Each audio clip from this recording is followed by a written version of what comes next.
तर वर्ध्याच्या उमरी इथं राष्ट्रवादी काँग्रेस आणि भाजप कार्यकर्त्यांमध्ये जोरदार राडा झालाय। राष्ट्रवादी काँग्रेसचे नितेश कराळे आणि भाजपच्या कार्यकर्त्यांमध्ये बूथ लावण्याच्या कारणावरून ही बाचाबाची झाल्याचं कळतंय। ही बाचाबाची शाब्दिक म्हणजे शब्दापर्यंतच मर्यादित राहिली नाही तर तिचं पर्यावसन हाणामारीत झालं। उमरीचे ग्रामस्थ आणि नितेश कराळे यांच्यात ही हाणामारी झाली आहे। काँग्रेस आणि भाजपचे दोन्ही गट आमनेसामने आल्यानं वातावरण चांगलं तंग झालं आणि ही परिस्थिती नियंत्रणात आणण्यासाठी अखेर पोलीस घटनास्थळी दाखल झाले।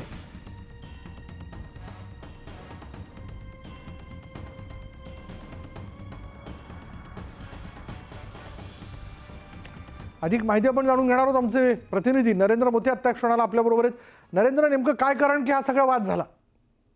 विशाल, हे उमरी बेगेचे जे केंद्र आहेत हे शहराच्या बाजूचं केंद्र आहेत। या केंद्रावर दुपारच्या सुमारास नितेश कराळे जे आहेत राष्ट्रवादी शरद पवार काँग्रेस गटाचे जे प्रवक्ते आहेत ते त्या ठिकाणी गेले आणि त्या ठिकाणी गेल्यानंतर जे भाजपाचं बूथ लागलेलं होतं त्या बूथवरील जे कार्यकर्ते आहेत त्या कार्यकर्त्यांना विचारू लागले होते की हे 100 मीटरच्या आतमध्ये हे बूथ कसं काय लावलं।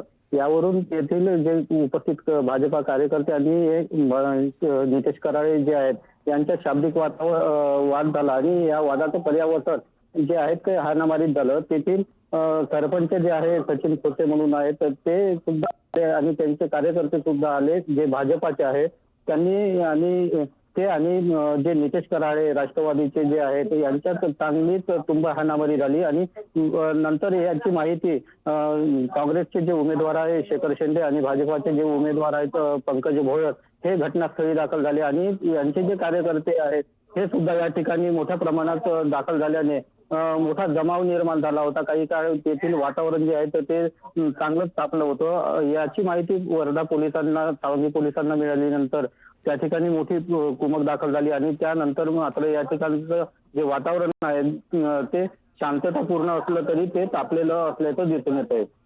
विशाल, धन्यवाद या सगळ्या माहितीबद्दल।